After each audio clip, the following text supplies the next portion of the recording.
देखिए आप लोग का छठा क्वेश्चन है, कड़ा दवा का एक कैप्सूल एक बेलन के आकार का है।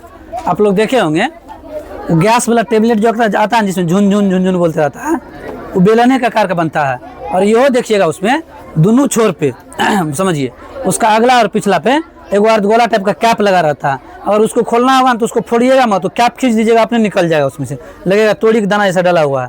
सेम टाइप का क्वेश्चन है। कर एक दवा का कैप्सूल, दवा का एक बेलन के आकार का है जिसके दोनों छोर पर अर्धगोला लगा हुआ है। सेम वो टेबलेट उसी आकार का बनता है, समझे। गैस उसका टेबलेट जाता है ना, वो सेम उसी टाइप का जिसमें झुनझुन बोलते रहता है। बच्चा समय हम लोग कहते हैं झुनझुना वाला टेबलेट है, समझे। देखिए आइए बोर्ड पर फिगर पहले समझाते हैं।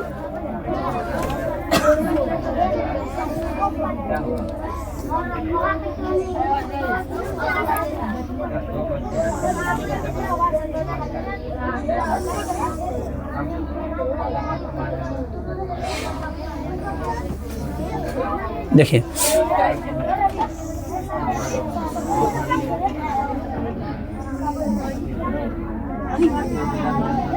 यही है दवा का कैप्सूल, दवा का कैप्सूल है। अच्छा अभी लग रहा है ना ये दवा का कैप्सूल, हाँ बात मत कीजिए, दवा वाला कैप्सूल। अभी देखिए ये पहले से ही था, बेलन का आकार का था, और दोनों छोर पर हम एक एक अर्धगोला लगा दिए हैं। क्या लगा दिए हैं? तो एक एक अर्धगोला लगाए तो क्या अर्धगोला हो गया? दो हो गया, एक नीचे और एक ऊपर हो गया। अच्छा एक बात बताइए आप लोग, यहाँ से यहाँ तक की दूरी को हम क्या कहते हैं? इस दूरी को क्या कहते हैं? त्रिज्या कहते हैं। अच्छा ये त्रिज्या जो बेलन का होगा वही अर्धगोला का भी होगा। हम बताए हैं जो त्रिज्या बेलन का होगा, जैसे सपोज कीजिए सवाल पढ़ के हम बताते हैं, अगर ये मान लीजिए त्रिज्या यहाँ से यहाँ तक 2 मीटर होगा, सॉरी 2 सेंटीमीटर होगा, तो अर्धगोला का भी त्रिज्या क्या सेंटीमीटर होगा था? 2 सेंटीमीटर। देख लेते हैं क्वेश्चन में क्या कह रहा है। पहले फिगर बना दिए। कह रहा दोनों सिरों पर एक एक अर्धगोला लगा है, बगल में एक चित्र भी दिया गया है, ठीक है। आगे आइए, कह रहा है कि पूरे कैप्सूल की लंबाई 14 मिलीमीटर, mm का मतलब मिलीमीटर, mm का मतलब समझिए बात को, यहाँ से लेकर के यहाँ तक टोटल जो लंबाई है कैप्सूल का 14 मिलीमीटर है। अच्छा टोटल में क्या सब इंक्लूड है ये समझाते हैं। कह रहा कैप्सूल का, तो कैप्सूल तो यहाँ से यहाँ तक है ना, लेकिन कैप्सूल क्या सब चीज से मिलकर बना है? एगो बेलन और 2 अर्धगोला से मिलकर बना है। तो अर्धगोला को छांटिएगा तब ना बेलन ठोका ऊंचाई बचेगा। अर्धगोला में बोले ऊंचाई नहीं होता, सिर्फ त्रिज्या। तो जब सिर्फ त्रिज्या होता तो अर्धगोला क्या करना पड़ेगा? छांटना पड़ेगा, नीचे से भी और ऊपर से भी। और देखिए कह रहा है कि उसका व्यास 5 मिलीमीटर है, समझिएगा। व्यास का, व्यास किसको कहते हैं? जो परिधि से परिधि को मिलाती है, केंद्र से होकर जाती है, उसको क्या कहते हैं? अगर व्यास 5 मिलीमीटर है, यहाँ ध्यान समझिएगा, ये अगर 5 मिलीमीटर है तो इसका त्रिज्या यहाँ से लेकर कितना दूरी क्या हो जाएगा? 2.5 सेंटीमीटर होगा। अच्छा अगर नीचे 5 है तो ऊपर 5 होगा, मतलब ये भी 5 होगा तभी भी। तो अगर ऊपर 5 होगा तो यहाँ से अगर हम त्रिज्या बोलेंगे तो क्या हो जाएगा? 5/2, तब ना कहिएगा आप 2.5 कहिएगा ना। अच्छा अगर ये 2.5 है तो ये हो तो त्रिज्या नहीं है ना, ये हो तो 2.5 होगा तब। अच्छा नीचे भी ई जो कहेंगे तो ई भी होगा 2.5। अब बताइए टोटल इसकी लंबाई है 14 मिलीमीटर। कितना मिलीमीटर? जिसमें से आप एक बार नीचे 2.5 एक बार ऊपर 2.5 छाटिएगा तब बेलन की ऊंचाई बच जाएगा। अभी तो टोटल ऊंचाई दे दिया है 14 दिया है ना, हमको सिर्फ बेलन की ऊंचाई चाहिए। किसकी ऊंचाई चाहिए? तो बेलन की ऊंचाई के लिए क्या करेंगे? 14 में से माइनस करेंगे 2.5 प्लस 2.5, मतलब 2 बार माइनस कर देंगे। क्या बार माइनस कर देंगे? 2 बार माइनस कर देंगे। नहीं समझ रही है क्या? समझ में आ रहा है?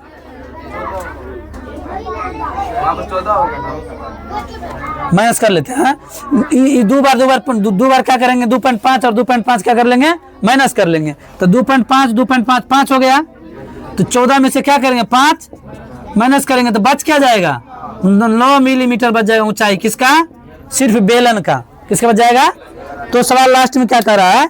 इसका पृष्ठीय क्षेत्रफल ज्ञात करे। तो पृष्ठीय क्षेत्रफल लगाएंगे, मतलब कैप्सूल कहिए या बेलन का पृष्ठीय क्षेत्रफल कहिए, तो उसके लिए क्या करना होगा? बेलन का पृष्ठीय क्षेत्रफल और प्लस 2 अर्धगोला का पृष्ठीय क्षेत्रफल। 2 अर्धगोला है ना, एक नीचे एक। चलिए जो दिया आप पहले उसको लिख लेते हैं। गिवन क्वेश्चन नंबर 6 है ना।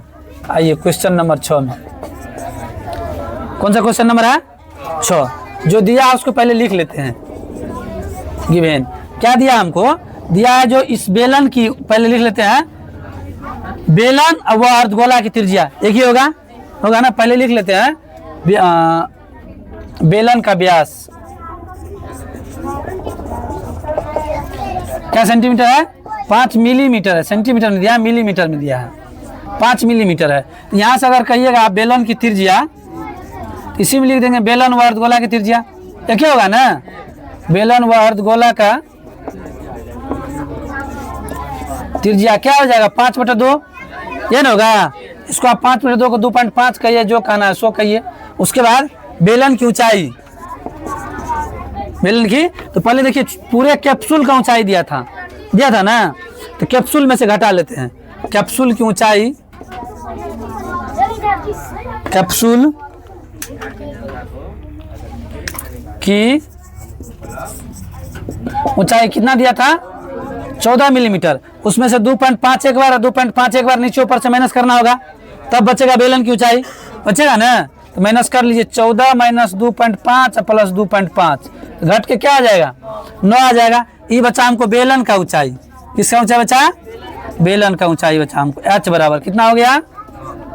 9 मिलीमीटर। ठीक है, चलिए अब कह रहा है इसका कैप्सूल का पृष्ठीय क्षेत्रफल निकाले। तो कैप्सूल में सब चीज निकालना पड़ेगा ना। कैप्सूल में बेलन भी है, अर्धगोला भी है। तो कैप्सूल का अगर हमको निकालना है तो कैप्सूल के पृष्ठीय क्षेत्रफल के लिए ध्यान दीजिएगा। अब कैप्सूल का पृष्ठीय क्षेत्रफल, तो कैप्सूल के पृष्ठीय क्षेत्रफल के लिए, किसके लिए? पृष्ठीय क्षेत्रफल के लिए ध्यान दीजिएगा। कैप्सूल के पृष्ठीय क्षेत्रफल क्या करना होगा? बेलन का पृष्ठीय क्षेत्रफल, बेलन का क्षेत्रफल प्लस 2 अर्धगोला है ना, 2 अर्धगोला का पृष्ठीय क्षेत्रफल। कैप्सूल का पृष्ठीय क्षेत्रफल प्लस 2 अर्धगोला का पृष्ठीय क्षेत्रफल। ध्यान से समझिएगा। बताइए सूत्र बताइए तो। कैप्सूल का पृष्ठीय क्षेत्रफल फार्मूला, इसके लिए बेलन का क्या होगा? 2 पाई आर एच प्लस इसका 2 अर्धगोला का 2 इंटू 2 पाई आर स्क्वायर। ध्यान दीजिएगा, यहाँ देखिए 2 पाई आर सेम चीज है। दोनों में से क्या कर लेंगे? कॉमन ले लेंगे। क्या कॉमन आ जाएगा? अच्छा कीजिए, 2 रहने दीजिए, पाई आर कम से कम कॉमन निकाल सकते हैं ना। चलिए तो पाई आर कॉमन निकालेंगे, 2 पाई आर। यहाँ क्या बच गया? एच क्या बचा? एच प्लस 2 इंटू, सिर्फ यहाँ से ऐसा कीजिए, ये आर मतलब ये 2 पाई आर और 2 पाई आर दोनों कॉमन निकाल लेते हैं। यहाँ से क्या बच जाएगा? 1 आर बच जाएगा। तो ये हो जाएगा 2 आर, होगा ना। ये पूरे निकालने, सिर्फ कॉमन ये ध्यान समझिए, कॉमन ये निकाले, ये 2 बचा हुआ है, समझे ना, समझ गए साथ को। ये 2 बचा हुआ, ई में से कॉमन निकाले हैं। ठीक है, चलिए तो ई आर स्क्वायर में से 1 आर निकला, तो 1 आर बचा हुआ है। चलिए आगे निकलते हैं। देखिए 2 पाई का मान बस बेटा ऐसा इसलिए रख रहे हैं, सवाल में कहा था तो प्रेम में, जब तक अन्यथा नहीं कहा जाए तब तक सवाल में मान क्या रखेंगे? बस बेटा 7 रखेंगे। आइए आर का वैल्यू देखिए, यहाँ त्रिज्या निकाले 5/2 कहा किया है ना, तो 5/2 ही डायरेक्ट रख दीजिए। 5/2, उसके बाद 2 पाई आर हो गया। एच का मान कितना निकाले? 9 है, प्लस 2 आर, आर का मान कितना है? 5/, चलिए जो कटने वाला है उसको काटिए, काट दे हमका। चलिए कटेगा ये, आगे जो कटने वाला है उसको काटिए, तो ये कट जाएगा। ये 7 बचा हुआ है ना, 22/7। चलिए 7 बचा हुआ, कोई दिक्कत नहीं है। इसको पहले गुना कर लीजिए, 22 पंचे 110, यहाँ आ जाइए, 22 पंचे 100/7, ये 7 बचा हुआ है ना। चलिए अंदर का कैलकुलेशन कर लेते हैं। 9 पंचे 45, अंदर में आपका क्या हो जाएगा? इसको गुने के फॉर्म में लिख देगा, सॉरी 9 दूना 14, गुना नहीं है। इसको करेंगे 9 और 5 क्या होगा? 9 5 14, इसके बीच में भी कौन सी का चिन्ह है?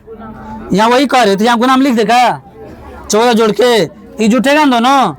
9 5, चलिए काटिए, 7 दूना कट गया। अच्छा ये 110 को 2 से गुना करना है, तो 110 दूना 220। आंसर किस में है? मिलीमीटर में ना, लिख दीजिए मिलीमीटर स्क्वायर। इसलिए कि हम बोले थे जब क्षेत्रफल निकालेंगे तो स्क्वायर लगाएंगे, आयतन निकालेंगे तो क्यूब लगाएंगे। देखिए 7 नंबर क्वेश्चन कह रहा है कि कोई तंबू एक बेलन के आकार का है। क्या कह रहा है? कोई तंबू एक बेलन का, तंबू समझते हैं कौन सी कहते हैं उसको, पक्षी मार के खाने वाला जिसको कहते हैं, कलोरिया सब जो घर बनाता है, घर देखा वो तंबू का आकार उसका घर रहता है, उसका परमानेंट घर नहीं रहता है। कह रहा कोई तंबू जो है एक बेलन के आकार का है। किसके आकार का है? बेलन के आकार का है, जिस पर से एक शंकु अध्यारोपित है। हम तुम लोग को बताएं अध्यारोपित का मतलब ऊपर से रखना, ऊपर से। पहले वो बेलन के आकार का है, पहले कैसा है? उसके ऊपर एक शंकु अध्यारोपित है। उसके ऊपर क्या है? एक शंकु। अच्छा एक एग्जांपल देना चाहेंगे, अगर कोई छप्पर वाला घर देखा होगा, अगर नहीं देखा होगा तो कोई बात नहीं, अगर छप्पर वाला घर देखा होगा तो छप्पर वाला घर ऐसे बनता था। अभी जैसे समझिए टीना वाला घर जो है सब, उधर से भी टीना, इधर से भी टीना, ऊपर से वो मेगरा देकर बंद कर देता है। सब जगह टीना से बंद है, ऊपर से वो मेगरा नहीं डालेगा तो बंद होगा क्या? नहीं बंद होता है। जस्ट छत वाला घर तो प्लेन बनाया जाता है, छत वाला घर तो ऊपर तक ले गया, जोड़ के प्लेन कर दिया, जहाँ पानी गिराना वहाँ थोड़ा सुलभ कर दिया, पानी गिर जाएगा। लेकिन इस सब घर में क्या है? ऐसे करके बनाया जाता है, मतलब शंकु के आकार का, शंकु के। तो ऐसा ही तंबू है, नीचे से बेलन है, ऊपर से शंकु है, नीचे से बेलन है, ऊपर से, समझिएगा फिगर से, देखिए ध्यान से। ये हो गया बेलन, ठीक है। इसके ऊपर शंकु लगा हुआ है, ध्यान दीजिएगा। इसके ऊपर क्या लगा हुआ है? देखिए इसके ऊपर जो शंकु लगा हुआ है, ये तंबू जो है करा नीचे से बेलन के आकार का है, ऊपर से शंकु के आकार का है। ऊपर से कैसा है? हो गया बेलन पे शंकु, अध्यारोपित हो गया ना। करा बेलन के ऊपर, बेलन के ऊपर शंकु लगा हुआ। आगे देखिए कह रहा है कि यदि बेलनाकार भाग की ऊंचाई और व्यास, पहले कहा ऊंचाई बाद में कहा व्यास, पहले कहा ऊंचाई बाद में कहा, कह रहा यदि बेलनाकार भाग की ऊंचाई, समझिए बात को, सिर्फ इसमें बेलन ने ठोका ऊंचाई दिया है। कह रहा बेलनाकार भाग की ऊंचाई, पूरा कहा है क्या? नहीं कहा है पूरा। तो बेलनाकार भाग की ऊंचाई, बेलनाकार भाग की ऊंचाई और व्यास, समझिए बात को। कह रहा ऊंचाई, पहले ऊंचाई कहा तो ऊंचाई ये हो गया आपका, ध्यान से देखिएगा। ऊंचाई हो जाएगा 2.1 सेंटीमीटर, ये h बराबर हो जाएगा 2.1 सेंटीमीटर, ठीक है। ये ऊंचाई हो गया। और कह रहा कि व्यास 4 सेंटीमीटर है, समझिएगा। तो व्यास किसको कहते हैं? इस यहाँ से यहाँ तक कुल दूरी को क्या कहेंगे? व्यास। ये कह रहा व्यास है 4 सेंटीमीटर। क्या सेंटीमीटर है? 4 सेंटीमीटर। तो यहाँ से अगर हम त्रिज्या निकालेंगे तो त्रिज्या क्या हो जाएगा? 2 सेंटीमीटर। त्रिज्या होगा 2 सेंटीमीटर। अगर ऊपर का अगर इतना भाग त्रिज्या अगर 2 सेंटीमीटर है तो नीचा वाला अगर इतना भाग त्रिज्या क्या होगा? तो ये भी 2 सेंटीमीटर होगा। क्या सेंटीमीटर होगा? अच्छा हम लोग एक चीज जानते हैं, शंकु में ऊंचाई भी होता है और तिर्यक ऊंचाई भी होता है, होता है दोनों चीज। शंकु में ऊंचाई भी होता है और तिर्यक ऊंचाई भी होता है। लेकिन इसमें हमको ऊंचाई ई वाला जो शंकु है, ई फार्मूला जो वक्र पृष्ठ हम निकालते हैं ना, तो शंकु का वक्र पृष्ठ क्षेत्रफल होता है पाई आर एल, पाई आर। उसमें जो होता है एच का जरूरी नहीं है उस फार्मूला में, इसलिए सवाल में एच दिया भी नहीं है, सवाल में एच, लेकिन एल दिया कि नहीं दिया जरा से पढ़ लेते हैं। अगर नहीं दिया हुआ तो एल को ज्ञात करेंगे। कह रहा है क्या? जिसकी तिर्यक ऊंचाई देखिए दिया है, तिर्यक ऊंचाई एल को कहिएगा ना, तिर्यक ऊंचाई मतलब ई एल, ई दिया है 2.8 सेंटीमीटर। क्या सेंटीमीटर? 2.8 सेंटीमीटर है। फिर क्या कह रहा है? तो इस तंबू को बनाने में प्रयुक्त कैनवास का क्षेत्रफल ज्ञात कीजिए। समझिए बात को। कह रहा इस तंबू को बनाने में प्रयुक्त कैनवास, कैनवास मतलब कितना कपड़ा लगा है, ये तंबू जो बना है इसमें कितना कपड़ा, तो सवाल में कह दिया है, हम भी कह देते हैं। यदि कोई घर बनाते हैं टीना से ऊपर ढकते हैं कि धरतियों पर ढकते हैं? सिर्फ ऊपर बंद कर देते हैं। तो तंबुओं में सिर्फ ऊपर बंद होगा, नीचे नहीं बंद होगा। तो वही कह रहा है कि नीचे बंद करने का कोई कपड़ा नहीं लगता। सवाल में कह रहा है नीचे बंद करने में कोई कैनवास खर्च नहीं होता। वो बात हम लोग भी जानते हैं। छप्पर वाला घर बनाएंगे, छप्पर ऊपर में छाड़ेंगे, नीचे में नहीं छाड़ेंगे, जानते हैं ना। जमीन वाला घर नहीं ना, ऊपर में छत डालो, नीचे में जमीन बनाओ, होता है ना। नीचे में बंद नहीं करना पड़ता, नीचे में रहने के लिए सेफ्टी के लिए जमीन बनाते हैं ना। तो सवाल में देखिए क्या कह रहा, प्रयुक्त कैनवास का क्षेत्रफल ज्ञात कीजिए, साथ ही 500 रुपये प्रति मीटर। पहले देखिए कह रहा है क्या, जो प्रयुक्त कैनवास का क्षेत्रफल ज्ञात कीजिए, मतलब इस कितना कपड़ा लगेगा उसका क्षेत्रफल ज्ञात कीजिए, प्रयुक्त कैनवास का क्षेत्रफल। और 1 मीटर कपड़ा का मतलब कैनवास समझिए, कपड़ा 1 मीटर कैनवास का 500 रुपया पड़ता है। 500 रुपया। तो पहले तो कैनवास निकलेगा तब ना हम पैसा निकालेंगे। 50 मीटर निकलेगा तो उतना कहेंगे, 40 निकलेगा उतना कहेंगे, 44 निकलेगा उतना कहेंगे, 60 निकलेगा उतना। पहले कैनवास निकालना है। क्या निकालना है? कैनवास का क्षेत्रफल। तो कैनवास का क्षेत्रफल क्या हो जाएगा? बेलन का वक्र पृष्ठ क्षेत्रफल प्लस शंकु का क्या होता है? बेलन का सूत्र बताइए। बेलन का 2 पाई आर एच, 2 पाई, और शंकु का भी तुरंत बोले थे पायर एल लगाइए। जो शब्द दिया आप पहले उसको लिख लेते हैं। 7वां क्वेश्चन है ना, चलिए क्या शब्द दिया देखिए, बेलन का ऊंचाई, बेलन का कितना दिया है 2.1 सेंटीमीटर, 2.1 सेंटीमीटर। बेलन की ऊंचाई क्या सेंटीमीटर है 2.1 सेंटीमीटर है। देखिए बेलन की ऊंचाई है 2.1 सेंटीमीटर। उसके बाद देखिएगा नीचे ध्यान दीजिएगा, ई जो है त्रिज्या, ई इसके लिए और इसके लिए दोनों के लिए काम करेगा। तो इसमें लिख देते हैं बेलन व शंकु की त्रिज्या, तो के साथ लिख देते हैं बेलन व, ध्यान दीजिएगा, बेलन व शंकु की त्रिज्या आर क्या सेंटीमीटर हो जाएगा, और शंकु का तिर्यक ऊंचाई दिया ना एल, लिखेंगे शंकु का तिर्यक ऊंचाई, शंकु का तिर्यक ऊंचाई मतलब एल कितना है 2.8 सेंटीमीटर, 2.8 सेंटीमीटर। अब देखिए अब आपसे क्या मांग रहा है, अब आपसे मांग रहा है कि कैनवास का क्षेत्रफल, कैनवास का, तो अब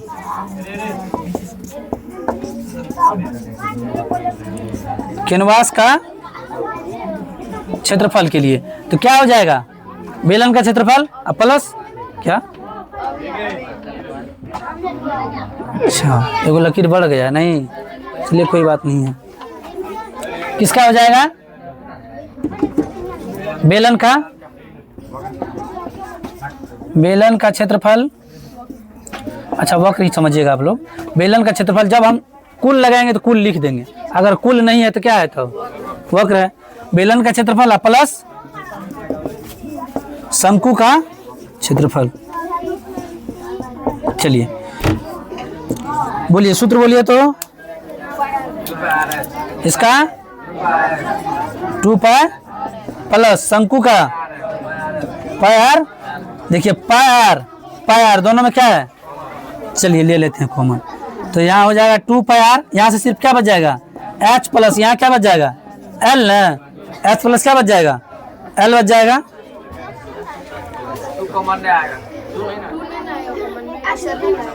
क्या हुआ, तो 2 कॉमन में आएगा, 2 को यहाँ रख देखा 2h, दिक्कत नहीं ना। चलिए आइए, पाई का मान 22/7, आर उधर निकाले थे कितना है 2, चलिए 2h का मान कितना है, इसका ऊंचाई बोलिए ना, यहाँ ऊंचाई लिखे हैं 2.1 है ना, 2.1 प्लस एल का मान कितना है 2.8। चलिए आइए फिलहाल ये सबको रहने दीजिए, यानी तो गुना की जगह कर सकते हैं 22 दूना बट्टे 7, अंदर आ जाइए, इसको इससे गुना करेंगे तो ये हो जाएगा 2 दूना 4.2, 4, फिर इसमें मत गुना कर देना, ये जोड़ में अलग है, ठीक है, सिर्फ इसमें गुना होगा। और इसका देखिए कितना है 2.8 है ना ये, चलिए यहीं जोड़ के लिखते हैं 44/7, 44/7, इसको जब जोड़ेंगे 2.8 को 4.2 से डायरेक्ट 7 हो जाएगा, जुड़ के क्या हो जाएगा, और इसके बीच में कौन सी का फॉर्म है गुना का, चलिए यहाँ गुना में 7 लिख देते हैं, इससे ही कैंसिल, बच क्या गया 44। अच्छा सवाल में दिया क्या सेंटीमीटर में कि मीटर में, देखिए तो है मीटर में है, हर जगह सेंटीमीटर लिखते आ रहे हैं, तुम लोग बोलियो नहीं सकता क्या, कपड़ा को सेंटीमीटर में नापेंगे तो बहुत छोटा पार्ट हो जाएगा ना, कपड़ा को अगर सेंटीमीटर नापेंगे, सेंटीमीटर मतलब इतना बड़ा घर बन रहा है उसमें 5 सेंटीमीटर 10 सेंटीमीटर कोनो काम पड़ेगा, मीटर में कपड़ा लगेगा बड़ा सा, तो कितना हो जाएगा ये 44 मीटर हो जाएगा, कितना मीटर हो गया 44 मीटर, ये हो गया आपको 44 मीटर स्क्वायर। ये आपको हो गया किसका, ये कैनवास का क्षेत्रफल, किसका क्षेत्रफल हो गया कैनवास का क्षेत्रफल कितना 44 मीटर स्क्वायर, 44 मीटर। अब समझिए जरा, कह रहा 1 मीटर कैनवास का खर्च पड़ता है कितना 500 रुपया, कितना रुपया पड़ता है, हमको कितना का निकालना है 44 मीटर का, 4400 नहीं सिर्फ 44 मीटर का निकालना, कितना निकालना है सिर्फ 44 का। देखिए ध्यान दीजिए, चूंकि 1 मीटर कैनवास का खर्च आता है कितना